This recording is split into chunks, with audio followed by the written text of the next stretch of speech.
so much.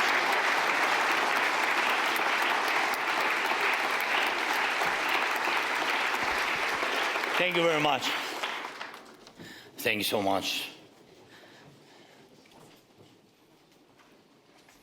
Dear friends, thank you for your attention to Ukrainian people, and for supporting our independence and our Ukrainians. And I want to especially thank those who stand with us, not only in words or not only in emotions, not only in the hope for more security, but in real action, in real work, in concrete help, like Germany, like Mark, like Ursula, Antonio, Roberta, and all our friends from the United States and all our European friends. Thank you so much for all your support. Thank you.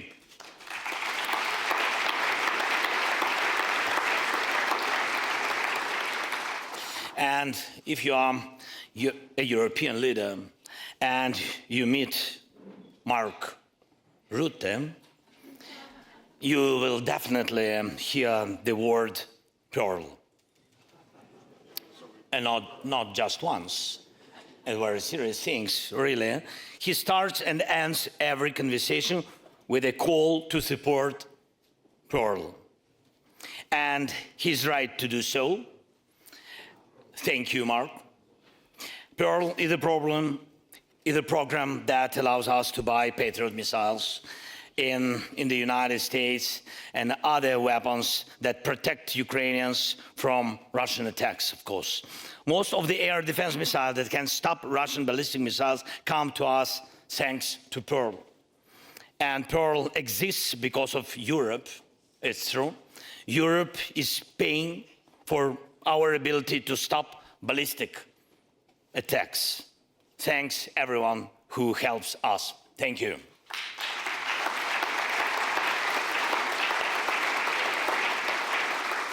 And honestly, one of the worst things a leader can hear in wartime is a report from the Air Force commander saying the air defense units are empty.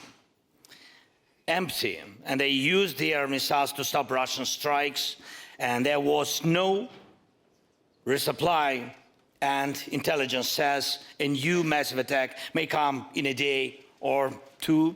Sometimes we manage to deliver new missiles for our Patriots or NASAMS just before an attack, and sometimes at the very last moment.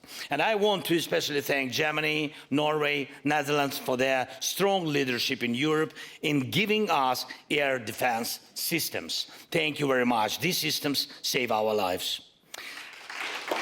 And thanks to every European leader who invests in Pearl and in other joint defense programs. And I'm proud of our soldiers who repel Russian attacks, and of our logistic teams who have kept this system working for 4 years. And I'm proud of our nation.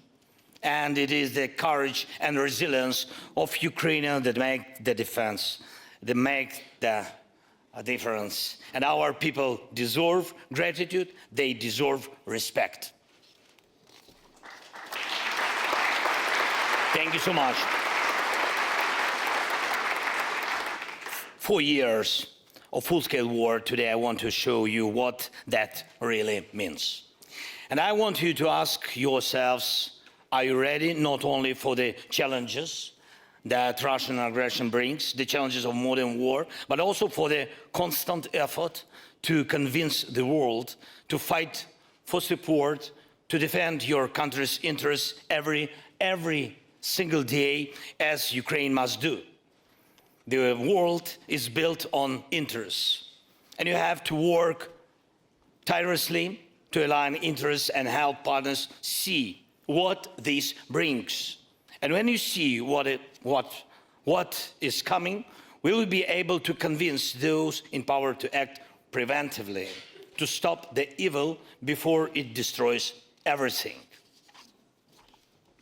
Right now you can see a visualization of one of Russia's attacks. Many of you were already here in Munich when this strike took place. Russia launched 24 ballistic missiles, one air-launched guided missile, and 200, can you imagine, 219 attack drones against our cities, Kyiv, Dnipro, Odessa. Just one attack, just one night. Our air defense used the missile that arrived from our partners just a few days earlier. They came on Sunday, it's true, and on Thursday night, the missiles were already protecting our skies. And that is just one night, but Russian attacks happen almost every night in Ukraine, and at least once a week, massive strikes. Still, Ukraine has endured 1,451 days of full-scale war, longer than anyone predicted. And I want you to understand the real scale of these attacks on Ukraine. As you can see, in just 1 month, this January, we had, you see it, we had to defend against 6,000 attack drones. Most of them were Shahid drones, and 150 plus Russian missiles of different types, and more than 5,000 glide bombs. And it's like these every month. Imagine this over your own city, shattered streets, destroyed homes, schools built underground, and this is daily life in Ukraine because of course, because of Russia, for 4 long years. Russia uses many ballistic missiles and carries out combined attacks. Most of the strikes target our power plants and other critical infrastructure. And there is not a single power plant left in Ukraine that has not been damaged by Russian attacks. Not one. But we still generate electricity, thanks to our people.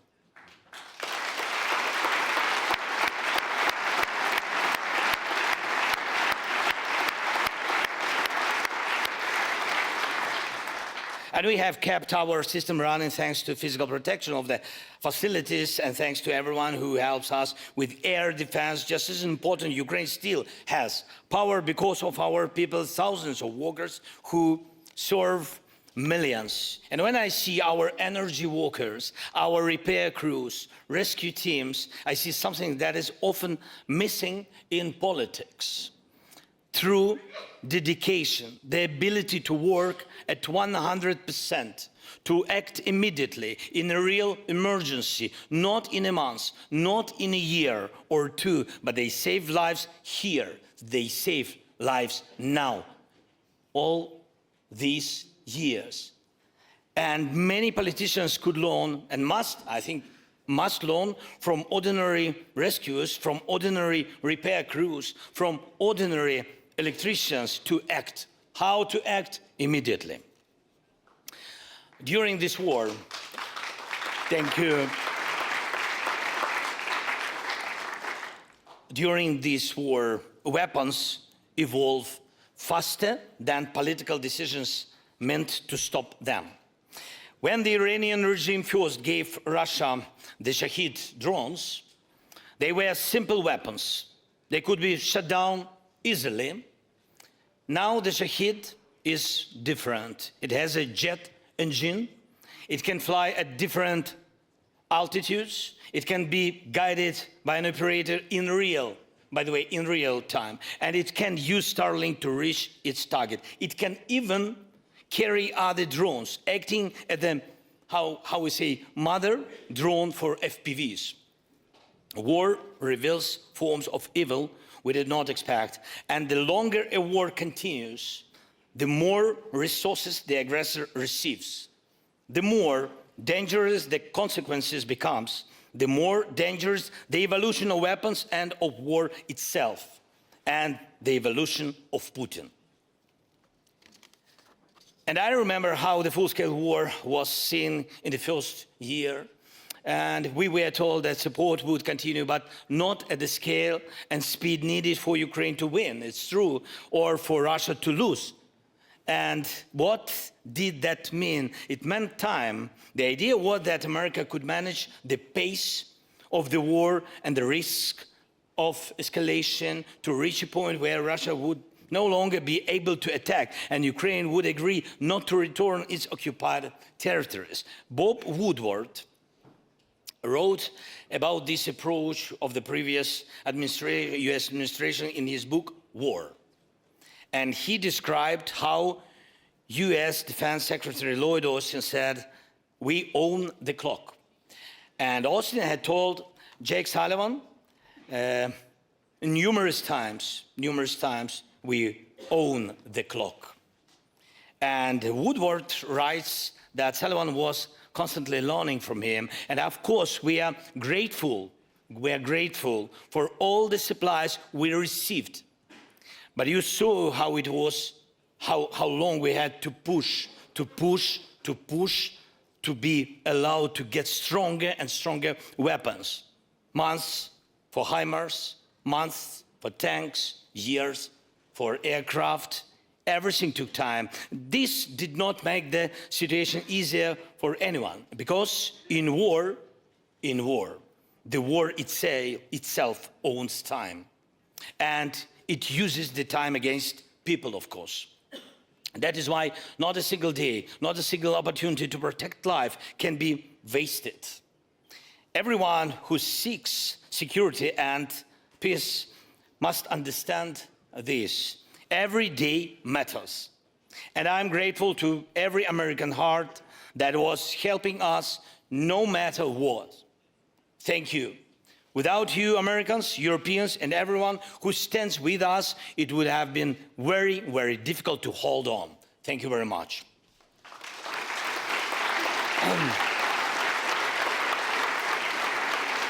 Right now, on the streets of Munich and other cities, people are calling for support for freedom in Iran. We saw it. And Ukraine does not share a border with Iran. And we have never had a conflict of interests with the Iranian regime.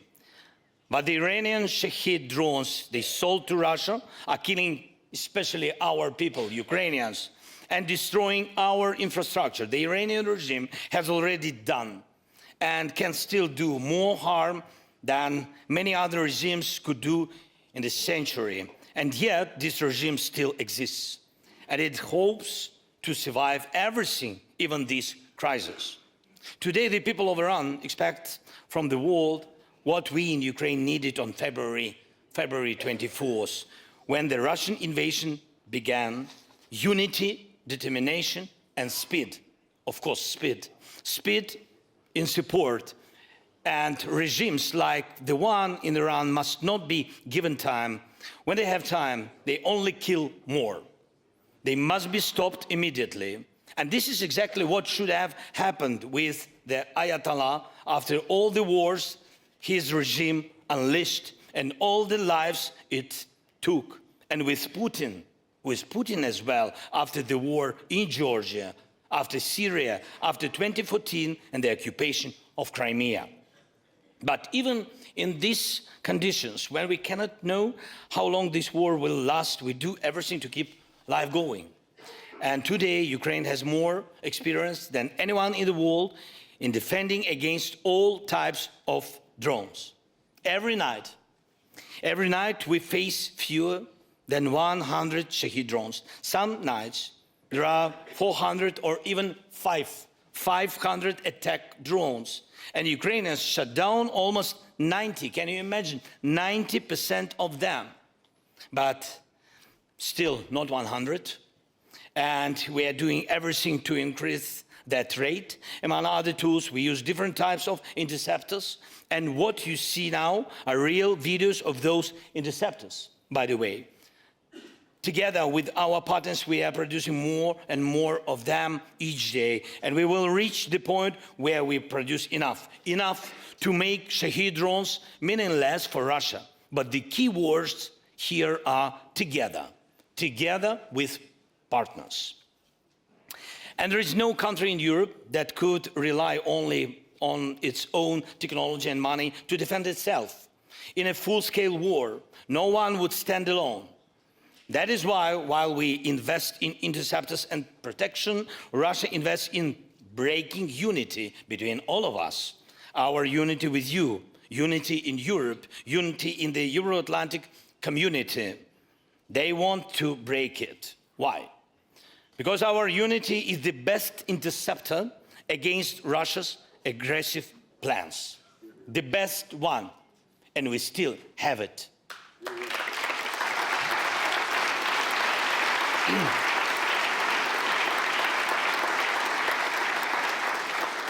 And I want to thank you, each of you who keeps unity alive and makes it stronger. Our unity is what protects us.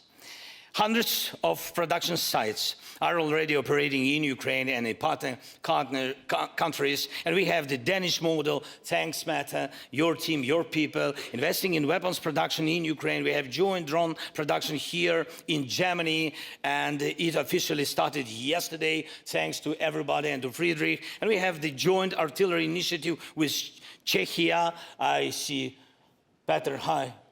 Thank you so much. And we are doing a lot together with the Nordic countries, with the UK and France, Netherlands, Italy and Poland and the United States, Canada and Turkey. There are important changes in Japan thanks to Prime Minister, government, and we all value that Japan stands with us in the coalition of the willings. And there are strong decisions from Europe, including 90 billion euros for 2 years for us. Thank you so much.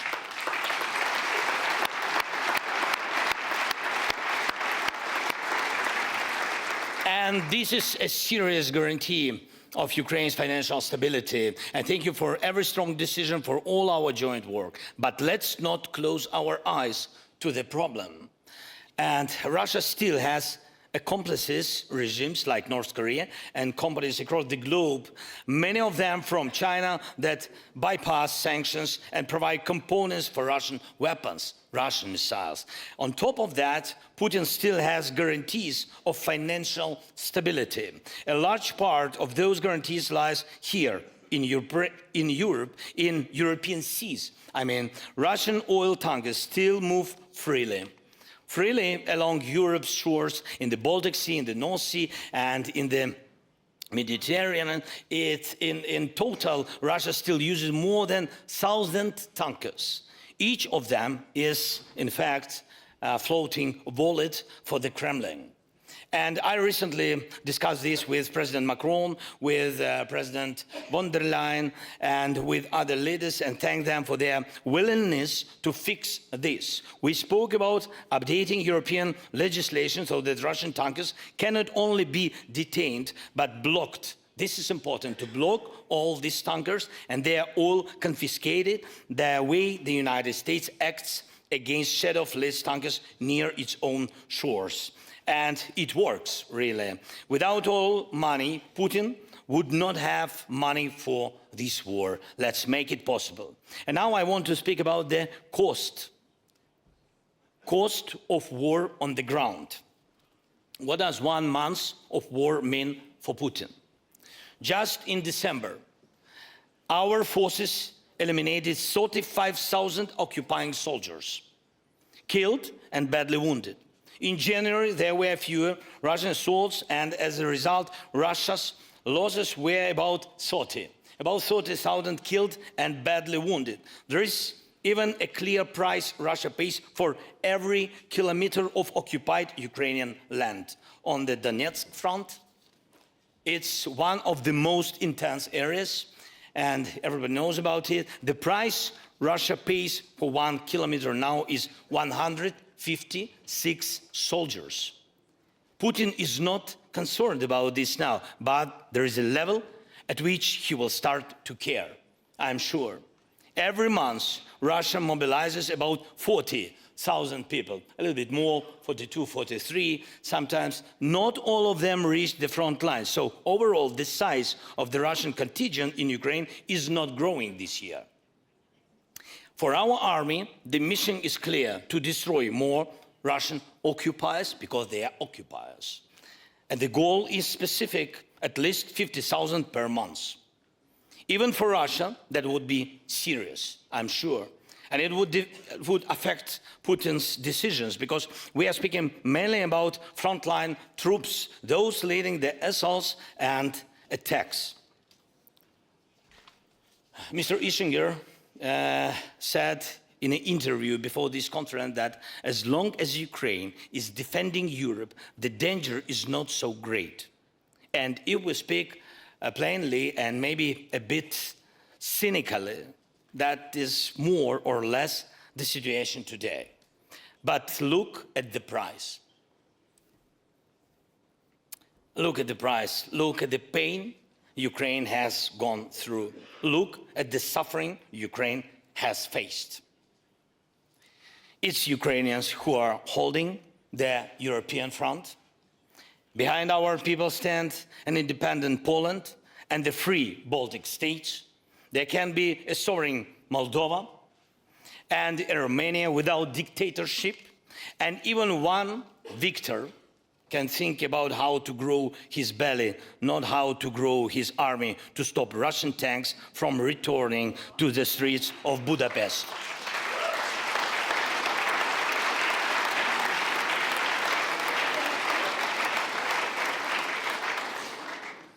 But none of our people choose to be such heroes.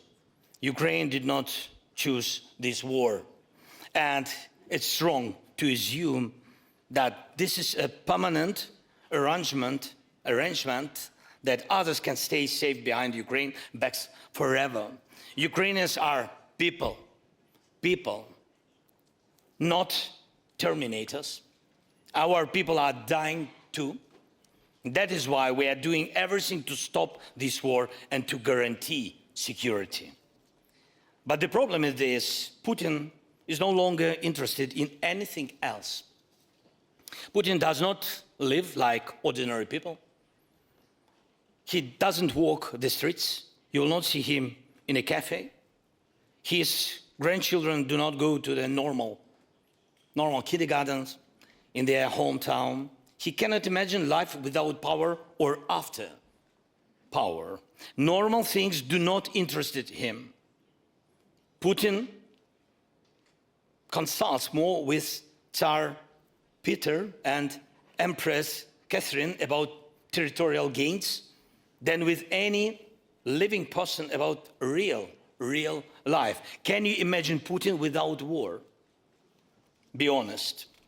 Right now, his focus is on Ukraine, and no one in Ukraine believes he will ever let our people go. But he will not let other European nations go either, because he cannot let go of the very idea of war. He may see himself as a Tsar, but in reality, he is a slave to war.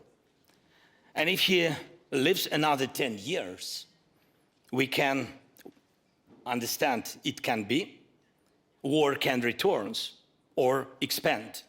That is why we say there must be real security guarantees for Ukraine and for Europe, strong security guarantees. And we know clearly what those guarantees must include. And we have strong agreements ready to sign with the United States and with Europe. We think that the agreement on security guarantees should come before any agreement to end the war. Those guarantees answer the main question: how long there will be no war again? And we hope President Trump hears us. We hope the Congress hears us. We hope American people hear us. And we are grateful for all the real help. Thank you.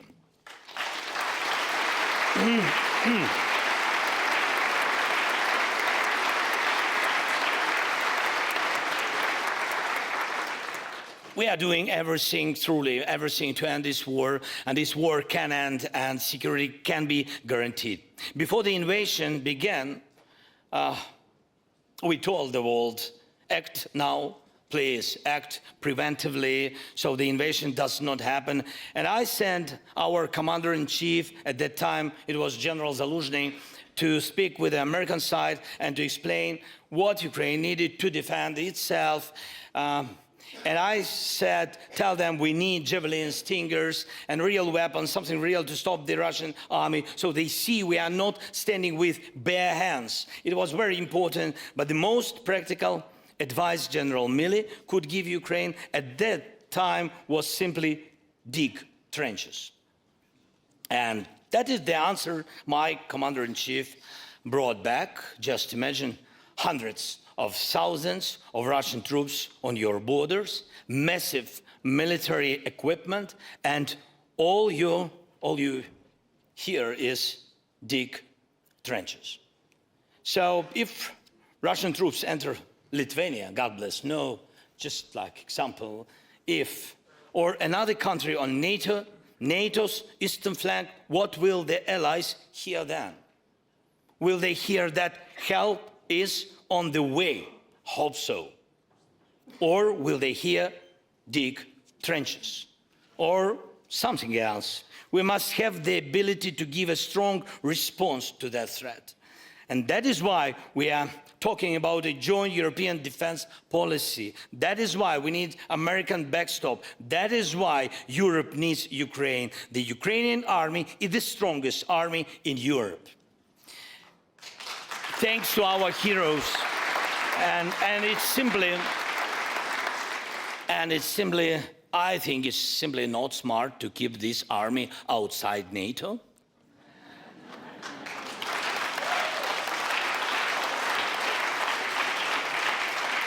But at the very least, let that be your, friends, your decision, not Putin's decision, please.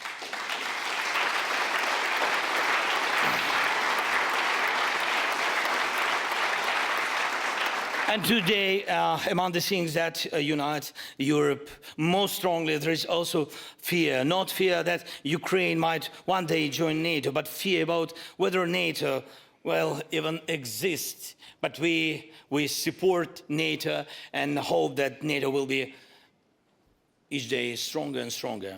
God bless.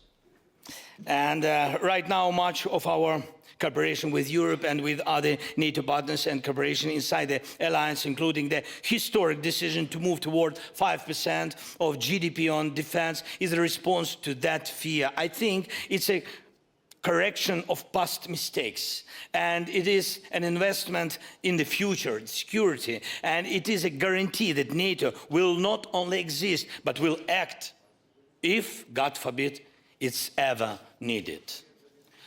Dear ladies and gentlemen, more and more often now many former officials from different countries say they warned about this war and that they said the invasion would happen.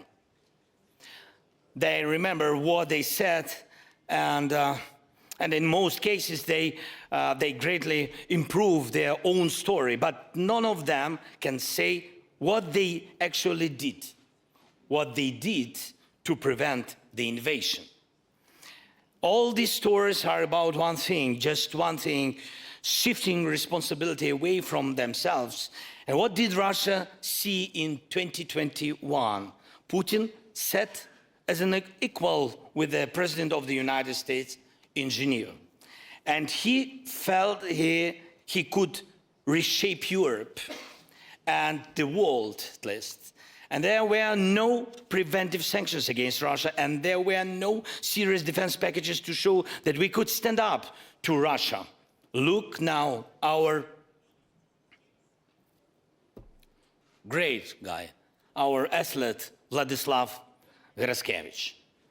And he was disqualified at the Olympics simply for the intention to wear a helmet showing the faces of athletes killed by Russia in this war. And he was disqualified for the intention. When in 2021 we clearly saw Putin's intent and asked for preventive sanctions to stop the invasion, we were told, first, there must be a crime, and only then can there be punishment. And Kamala Harris, I remember, said this, but with Russia, you cannot leave a single loophole. Russians can use to start a war. As they say in Russia, first get into the fight, and then we'll see what happens. That is how they do everything. That is how they start wars. And that is how they conduct negotiations, not to end the war, but to avoid ending it and just to buy time. As people now look back at the time before the Russian invasion, what will be said about this moment 4 years from now? And will some of today's powerful leaders look for ways to avoid responsibility and to justify themselves? There were different options before the invasion. There are options now. I think so. And when we say that Russia must not be rewarded for this war, we are saying the same thing we said before the invasion. Russia must not be given hope that it can get away with this crime. Everyone must respond already at the stage of intent, the intent to kill, the temptation to continue aggression. Please remember the moment when Russia began to take diplomacy most seriously during these 4 years. It was when our deep strikes against Russian oil refineries began to work and when everyone started talking about tomahawks. That shows exactly how to deal with Russia and what Russia actually hears. It hears strength. The stronger we are, the more realistic peace becomes. A lot of time now is spent on negotiations. We truly hope that the trilateral meetings next week will be serious, substantive, helpful for all of us. But honestly, sometimes it feels like the sides are talking about completely different things. The Russians often speak about some spirit of anchorage. And we can only guess what they really mean. The Americans often return to the topic of concessions. And too often those concessions are discussed in the context only of Ukraine, not Russia. Europe is practically not present at the table. It's a big mistake to my mind. And it is, I think we Ukrainians who are trying to bring Europe fully into the process so that Europe's interests and voice are taken into account. This is very important. And Ukraine keeps returning to one simple point. Peace can only be built on clear security guarantees. Where there is no clear security system, war always returns. Ukraine will do everything, truly everything, to make these negotiations successful. We have invested in this process, and we are in constant contact with Steve Witkoff, with Jared Kushner, and with everyone President Trump appoints. Today, we are meeting with Secretary of State Marco Rubio, and Ukraine wants the result of all these efforts to be real security and real peace. Real peace. Not what came out of Geneva in 2021, not what the Russians hope for from this so-called spirit of anchorage. And it seems Putin hopes to repeat Munich, and not Munich 2007, when they only spoke about dividing Europe, but Munich 1938, when previous Putin began dividing Europe in reality.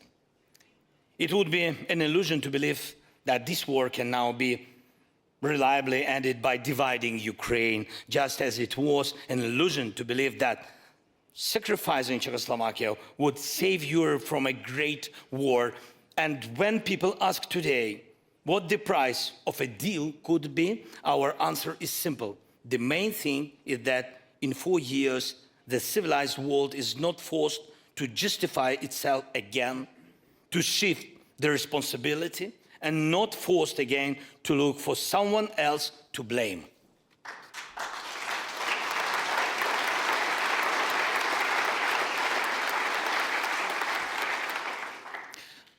Dear friends, Ukraine is ready for a deal that brings real peace to us, to Ukraine, to Europe. And I'm confident that this war can be ended and ended with dignity. This is the most important for us, with dignity. And we have given our partners everything we believe such a deal must include. And we are ready to invest in common security, everything we have learned while defending ourselves during these years of this war. And we can clearly answer most of the security questions that were raised at the conference yesterday and that will be raised today. And right now, as we work together to protect lives in Ukraine, we are building a new system, a new security, a new response architecture, new approaches to protect lives in any European country when needed. Our wall of drones is your wall of drones. Our expertise in drones is a part of your security. Our ability to stop assaults and Russian sabotage can also be part of your defense. Europe needs a real common defense policy, just as it already has so much in common in the economy, in law, and in social policy. Please pay attention to Ukraine.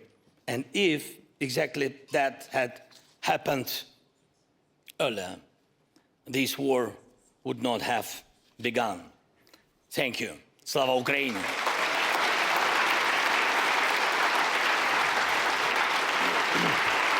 Thank you.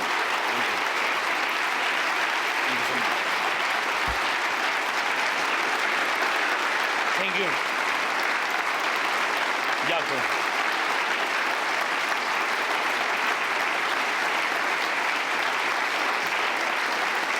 Дякую. Hi. Good to see you.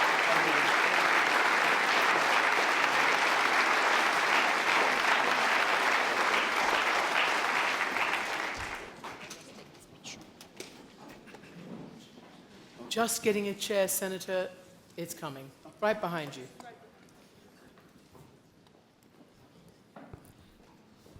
Well, that was incredibly rousing stuff. We have spoken at this conference for the last 4 years. And I just wanted to point out before we start the conversation that your Nobel laureate and human rights activist has pointed out that in the year of the Trump administration, so-called peace negotiations, more people have been killed and injured on both sides than in any other previous year, and certainly more civilians, particularly, obviously, in Ukraine. So I guess I want to ask you, Mr. President, and of course you will be speaking in your brilliant English, right, as ever? Yes, yes, yes, English, as always. Can I just ask you, what do you need right now? I'm really conscious of the time and owning time issue that you've talked about. But if you were to put out a wish list or a shopping list right now, is it mostly anti-aircraft and missiles to protect your skies? What do you need right now? Thank you so much. I will use my brilliant You English. will. Thank you. I appreciate it. So, thank you very much for this conversation. Let's look at priorities. All our challenges are first, energy challenge. We need missiles for Patriot systems, first of all for Patriots. Also, we spoke yesterday with our Norway partners, Americans, and also with Germany, so we need also missiles for NASAMS and for IRIS-T systems. This is crucial. This is number one, what we need, missiles. And as quick as possible. I'm very thankful for possibility, Mark, for you, and thanks you, and not only Pearl, we're thankful for Rammstein. I think that it was positive. I will tell you successful when missiles will come to Ukraine. Yeah, so I hope that it will be successful. And it was very difficult, and Germany helped very much. And Minister Pistorius, I don't know where is he. I think he works. Yes, and on this plan, hope so, yeah, to bring more missiles to us. So this is about energy. We spoke yesterday with our Berlin's group, how we call it, because we had successful meeting yesterday with all the partners, and I think the idea before 24th to strengthen Ukraine as much as possible with energy supplies will be a plan of energy support, plan of missiles. This is important. Then it's Pearl. Mark is sitting here. Now, then I see Roberta, so we need membership in EU. You said wish list. And then membership in NATO? I understand. Yeah, okay. yeah. All right, let me ask... And we need security guarantees, Yes. which been Yes, I'll get to the voted negotiations in a second. Yeah. Secretary General, what can... Really, you only have one mic? What can President Zelensky and the Ukrainian people, and as he said, Europe, expect right now for the defense of that land and your land? What can they get right now? Can I, before I answer the question, just share with you two things I saw myself last week in Kiev. I was with a small team of colleagues from NATO. First of all, you saw one of the pictures here of the impact of 5 missiles taking out one of these huge heating plants. And we do not always realize in this part of Europe that when it comes to Kiev and the big cities, they are heated centrally. So what the Russians did with 5 missiles, take out this heating plant, responsible for heating the homes of 250,000 people. That plant will be down at least for 2 months. That means that these people, and it was minus 25 degrees last week in Kiev, during night and minus 15 degrees during day, that they are living in those conditions. When you speak with the people, they are telling me, hey, keep on supporting us. We will not give in. It only makes them almost stronger, despite the terrible difficulty they are facing. Then I was the next day in Chernihiv. And Chernihiv was occupied for 4 to 6 weeks, directly after February 22. And I spoke with people who were kept in the basement of a school, the size of the first 3 rows of this room, 150 people. There were only chairs they could sit on. 10 people died in that room. They were not able to bury them. This is the Russians. This is the lack of decency, of humanity. For 6 weeks, these people were kept there. I looked in the eyes of these 2 people who showed me around there. They told me, we are resilient. We will never give in, but tell this story to other people, what the Russians did here. And others of us have been in Bucha and other places around Kiev. This was in Chernihiv, about 2 hours drive from Kiev. And then I met Patron. And Patron is a doc. And the doc is responsible, and he is a sort of hero of Ukraine now, because he sniffs when people are taking rubble away and there is a risk of new explosions coming up. And he is excellent at this. And I agree with you. The untold story of this war is the heroes from the firefighters, from the ambulance services, from all these people. Of course, the soldiers. They're amazing. But sometimes we forget about the police and the firefighters and all the other civilian people who are helping to take out this rubble, etc. And this dog, I even looked the dog in the eye and he told me, we will never give in. What did you tell the dog that you were going to give Ukraine now? And here is the story. For Ukraine to stay strong in this fight, one, we have to realize the Russians are not winning this. As you said, they lost 65,000 people in December and in January. They are not winning this.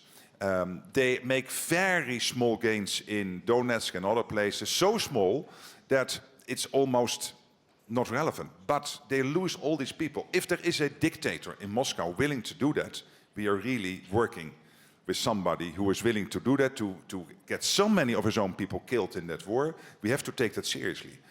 Because this is crazy behavior at every level. So what we need to do here in this room, in all our positions, the politicians and everybody who can influence this, is to make sure that these people who are staunch, who are defending themselves, who will never give up, that they have the offensive stuff they need, so that is all the missiles, etc., to hit whatever they need to hit in Russia, and of course the ammunition, but particularly also to take out the missiles coming into Ukraine. Because this is not hitting the front line. This is hitting the cities, the innocent civilians, the civilian infrastructure, only to create chaos and panic so that the soldiers on the front line are thinking of their families back in Kiev, thinking, oh, maybe we should go back to Kiev because my family is now living in terrible conditions. This is the only reason to do that. And we have that. The US is still supplying massive amounts of this stuff into Ukraine. This is the Pearl program paid for by Canada and European allies. That will cost this year $15 billion, 12 billion euros. It's crucial that money is there. And then, of course, the Europeans and the Canadians doing all the bilateral stuff. And please use what SACEUR, the Supreme Allied Commander, has drawn up together with the Ukrainians, the list of stuff they need. Don't give bilateral stuff outside that list because it is nice. It gives you nice pictures and photographs in the newspapers. but we know exactly what they need. We have, thanks to Jens, this whole structure was set up under his Secretary Generalship, Wiesbaden, the command there, and it is working excellently. So please use that list, the comprehensive Ukraine requirement list, and then Pearl, which is all the stuff the US is supplying. We need to do this. Keep them strong in the fight. They will do it, but they need our support. And the second part of that, the other side of that coin, is putting enough pain on Putin, as you have said and as others have said, to actually get serious about a serious negotiation. And that's exactly what Rubio said today. Right. It is testing him. Is he serious, Putin, about all of this? And he is again sending this historian next week to the talks in Geneva. So he will again lecture the Ukrainians about how to rush from Sweden or whatever. But in his speech, in his speech, he mentioned Ukraine only in passing, and the words were elusive peace. So we'll get to that in a minute. Roberta Metsola, for Europe, you saw a call to arms today from Commission President Ursula von der Leyen, from Prime Minister Starmer, really rebuilding Europe's military-industrial complex. What, though, can you do now? How come you haven't managed to get all those, the money of Russia that you could actually give to Ukraine, and most of the Europeans agree with it? Why can't you just get it done and put pressure on Putin, as President Zelensky says, and as it's patently clear that there is not enough pressure on Putin yet? He doesn't feel enough pain. Well, on that we agree. Next week, I will sign a 90 billion euro loan to Ukraine, agreed in under 4 weeks, in an unprecedented speed. You might say it took us too long. We used to do things much slower before.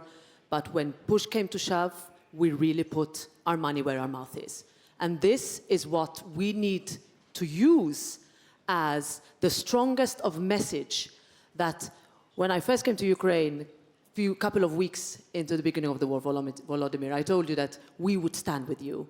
And I preside over a parliament where the majorities are huge. And I want to say this because every second question, wherever we go, we're asked, but there's fatigue and people are looking away and you're losing your priorities on what you should do.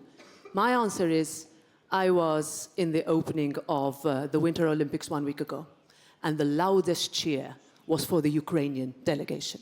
And that is what shows spontaneously that the people of Europe are with you. What have we done since the 24th of February 2022? So we have the immense increase in GDP expenditure on defense. That's also thanks to your leadership, Mark. Secondly, we have adopted an unprecedented number of sanctions in terms of packages. We're waiting for the 20th package now.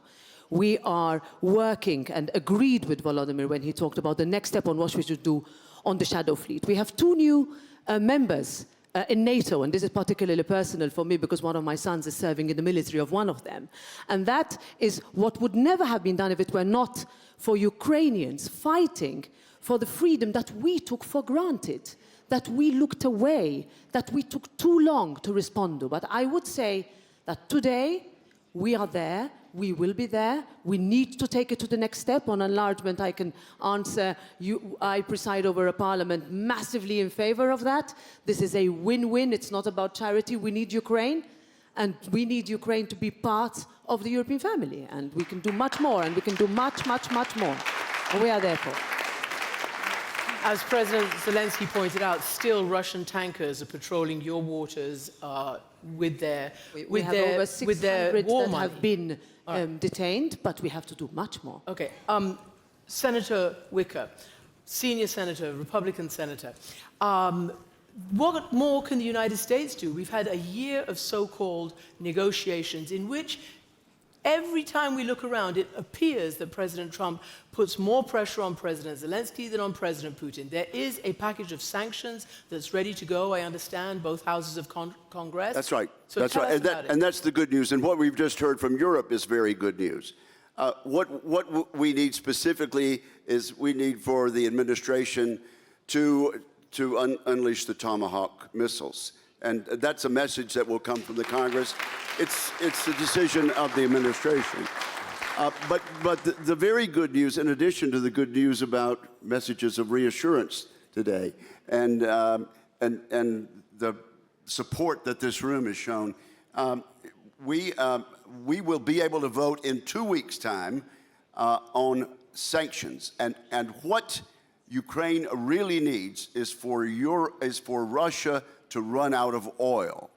And if we pass meaningful, serious sanctions on the oil producers, on, say, the 8 refineries around the world that Russia depends on, that can bring a meaningful change in the negotiations. Some other good news. Public opinion in favor of Ukraine in the United States is growing. Public opinion among Republicans being polled is growing in the United States. And we're in a position with the sanctions bill, perhaps next week, for this to be a turning point. Well, that is very interesting news for sure. President Zelensky, we were talking about security guarantees, all the things that you need in order to actually sign on to a peace process. I don't know what you make of President Trump's latest, in which I believe yesterday he said Zelensky is going to have to get moving. Russia wants to make a deal, and Zelensky is going to have to get moving. Otherwise, he's going to miss a great opportunity. He has to move. Are you, obviously, I mean, this is pressure. Are you feeling the pressure?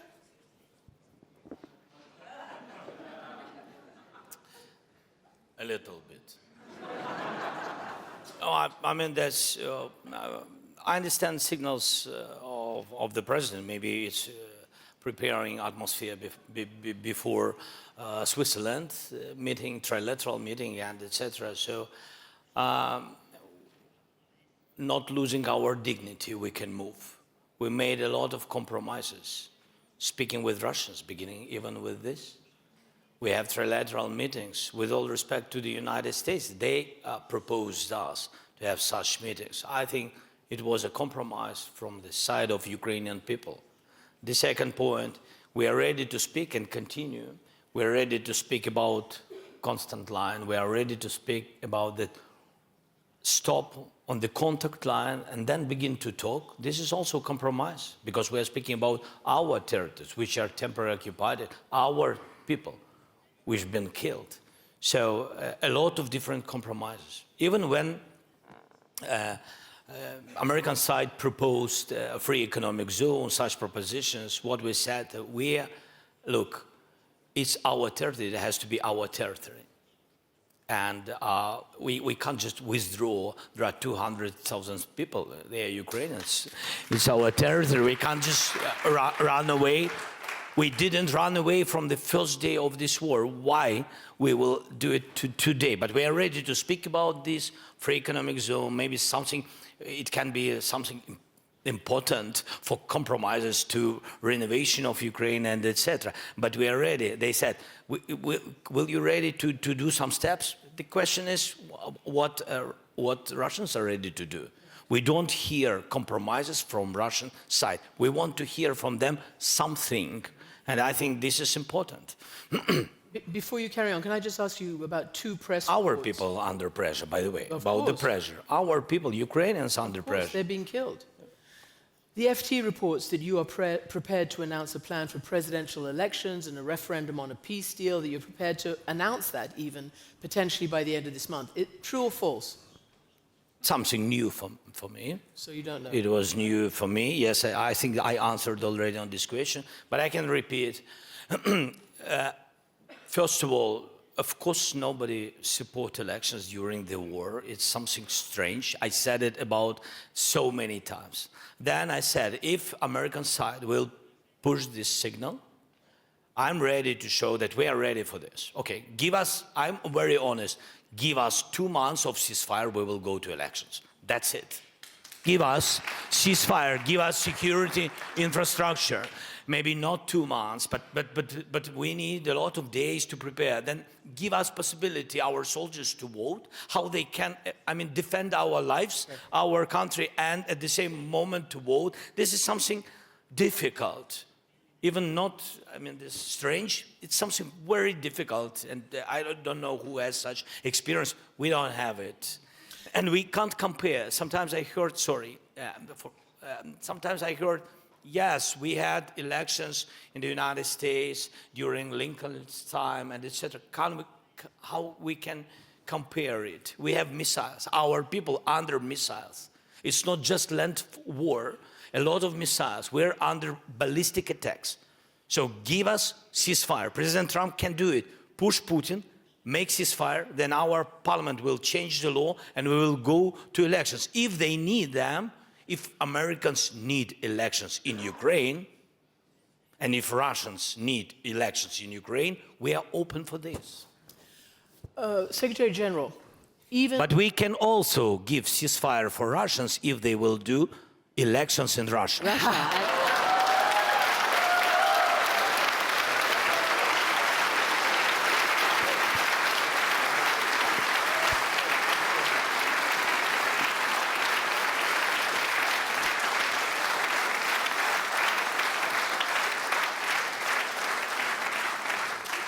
Secretary General, even the Chinese... This is why he is... But that's his previous and his current strength, right? Communication. Can I ask you, even the Chinese foreign minister, as he was talking and addressing today, did the whole Russian trope about having to talk about the historical reasons and the preconditions and this and that for a ceasefire. What do you see as the vital security guarantees that need to be in place? And so far, Russia has said no to even an international monitoring force of Europeans. So what do you see is a realistic security guarantee? Well, let's first of all, answering to the Wang Yi, to the Chinese thing, conclude together that there was absolutely no reason whatsoever for the Russians to invade Ukraine. Not in 2014 with Crimea, not a full-scale onslaught on Ukraine starting late February 2022. So this is absolutely not true. Then, when it comes to security guarantees, the first thing which is crucial is for NATO, that NATO came back together. The last couple of days, there has been a huge shift in mindset within NATO, where the Europeans are now taking more of a leadership role in NATO, where the Europeans take more responsibility for their own defense, and this is making us stronger because it anchors the United States stronger in the NATO alliance. It answers a request from them, and for Ukraine to stay strong, it is important that the 32 NATO allies are stronger together. So I really believe NATO is stronger now than it was ever since the fall of the Berlin Wall. And we are now ready also to help Ukraine, not as an alliance, we will do that individual allies, and this brings me to the security guarantees. We need security guarantees at 3 levels. Level 1 is the Ukrainian armed forces. They have to be so strong and so well trained, and of course they are already battle hardened, that they can first of all, of course, defend themselves. Then we need, and this is the leadership of Macron and Starmer within Europe, the coalition of the willing, many other countries participating in Europe, Canada, and also, by the way, more and more the US getting involved, but we'll come to that, but the coalition of the willing, nations in NATO, but also outside NATO, working together to make sure that they will contribute whatever is necessary to make sure that Putin will never ever to try again invade Ukraine after a peace deal or a long-term ceasefire. So no repeat of Budapest 94, no repeat of Minsk 2014-2015. And then the third element is the Americans. It was a crucial moment when the American President Trump said in August, I want to be part of that. I want to be participating. And then we articulated, the Ukrainians and the Americans and the coalition of the willing, what that will be. And this is exactly as the president said, as Volodymyr said. In January, we had a meeting in Paris, very successful, with the Americans, where I would say 95, 96, 97% of the security guarantees now done. So this is crucial, because that means that when that peace deal is there, we can make sure collectively, with the Ukrainian armed forces as the first line of defense, that the Russians will not attack again. But obviously, to do that, you need Putin to play ball. What I am seeing, what the Americans are doing consistently since February, under President Trump's leadership, Marco Rubio, Steve Witkoff, Jared Kushner, is they are testing the Russians to see whether they are serious to do this. Yeah, but this has been going on for a year. Hey, how much testing? We can have as much criticism as you want on the present American government, but I'm going to defend them there. Here. No, it's a question. I know. It's a question, No. But in the question, I hear some criticism. I know, and I How don't mind. How long do you test? This has been the Yes. deadliest year for Ukraine. But here's and the Russia. thing. Here's the thing. If we agree that only the American president was able to break the deadlock with Putin, and I think it was only him, because he is the leader of the mightiest nation on earth, a quarter of the world economy, the mightiest military on earth. He did that in February. He broke the deadlock. And no one expected this to end soon. It is an extremely difficult situation we are dealing with. And the most important issue here is not Zelensky, or the Ukrainian team, they are willing to play ball. They want this to end as soon as possible. Nobody wants to prolong this. So it is the Russians who have to play ball. And this is exactly why the Lindsey Graham Blumenthal law now, or whatever you call it in the US, law or... The sanctions bill. The sanctions bill you have now in the Senate is so important. What the president did himself, putting sanctions on Rosneft and Lukoil. What he did was the secondary sanctions on India and China when it comes to oil delivery. So still oil buying from Russia. This is all important. This is putting pressure on the Russians. The Europeans doing that with their sanction packages. One problem. China is the main sanction circumventer in the world and therefore the main contributor to Russia to the war effort. Of course, together with North Korea and Iran and Belarus, but China is playing that role. We should not be naive. Senator Wicker, as far as I gather, and you can confirm, that Secretary of State Marco Rubio did not choose to go to the special Berlin format meeting of all the President Zelensky, Mark Rutte, and the other leaders. What do you think that signals? And do you think, as Secretary General Rutte says, that the United States is absolutely committed to a fair and just peace and is willing to do the work for it? When I say the United States, I mean this administration. I take the Secretary of State's statement on face value. I don't think it matters very much. But let me say this. Vladimir Putin has not yet negotiated in good faith. Never once. Vladimir Putin started this war. He's a war criminal. And as you've pointed out, he started committing more war crimes this year by attacking civilians. He will begin to negotiate in good faith only when he is hurting enough. And that's what these oil sanctions may do. That's what more serious, more decisive and skillful weaponry may do. Okay. But he will not negotiate in good faith and has not yet said one word about actually ending this war in a meaningful way that will be lasting. And we are just about to head to the 5th anniversary, so it's an important and serious situation. President Metsola, you heard Secretary General Rutte talk about, and we've read in the press, about certain American commands in NATO being transferred to Europeans. Is Europe ready for that? Does Europe welcome that? Is that the beginning of a, I don't know how to call it anymore, a decoupling, a de-risking, a going your own way? I know you're shaking your head, and we'll get to you.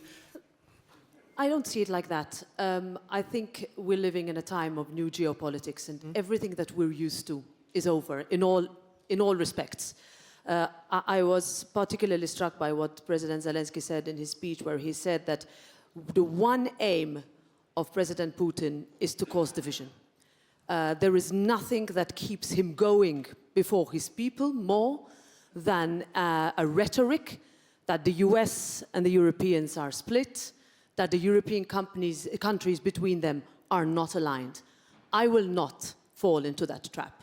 What I will say is that the European Union has, perhaps better late than never, after years of perhaps doing less, stood up to say that we need to do more.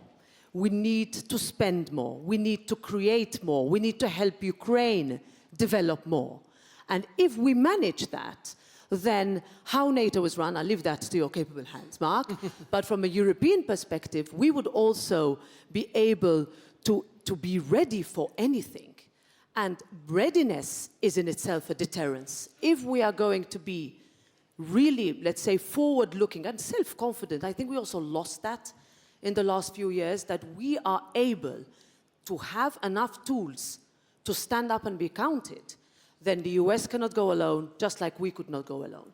And this is something that we need to be able to say if we want to send a message for Russia and Putin's administration. And the cynicism with which we are discussing elections in Ukraine. When did we have fair elections in Russia? When are we going to be able to say that if there are bombs falling on cities, you cannot force those people without electricity to go to vote? And this is a cynical plot that we're falling into, and we absolutely should not allow it to. So it is this moment where we have to pick it up. I've been told 3 more minutes, so I want to ask you a question and then give you, President, the last word. Just quickly, after the Davos speech, after Prime Minister Carney talked about, you know, a rupture and having to have a new arrangement.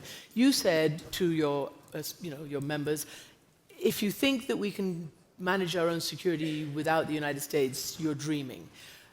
Is that your position now, or do you think there does need to be some kind of moving away from... What I'm seeing is a total unity of vision coming together in two steps. Step one was the summit in The Hague, where we agreed to spend 5% on defense, 3.5% on core defense. That for the first time in history will equalize what the Europeans are spending with what the Americans are spending. What I'm hearing from the Americans, everybody in America understands why NATO is important, not only for Europe or Canada, but also for the safety and collective security of the United States itself. They are completely committed to Article 5. There is one big expectation that the Europeans would step up, spend more, and that happened in The Hague. What then happened over the last couple of weeks, and I saw the culmination point of this with the defense ministers this week, with Rich Colby, the main policy guy in the Pentagon, speaking there, the Undersecretary of War. What I saw there is a unity of vision, saying Europe will gradually take more responsibility for its own defense. Europe will take more of a leadership role within NATO, but completely with the US anchored in NATO, having a strong a conventional and, of course, nuclear presence in Europe going forward. But acknowledging collectively that the United States has more to take care of than Europe, also the Indo-Pacific, also their own hemisphere. And that's only logical, and we need that. And that's why I was speaking yesterday with the defense minister of Japan, the foreign minister of Japan, good to see you, the foreign minister of Japan. Today, I was on the phone with the president of Korea this week. I will meet the Australians and the New Zealanders here because there is that strong connection and cooperation between NATO and Indo-Pacific. It's only right for the US to also pivot more there. But there will be going forward a strong presence here in Europe of the United States, both nuclear and conventional, but it's totally logic. This is one of the richest places in the world, Europe.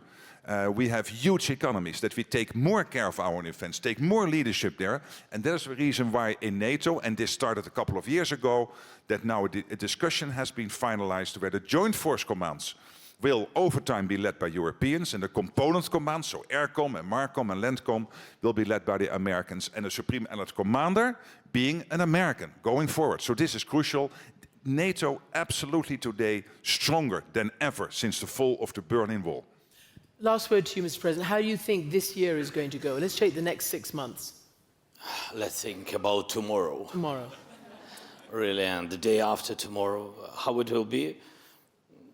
We will support peace dialogue if United States will stay, I hope, will stay in negotiation panels and dialogues. It's important for us.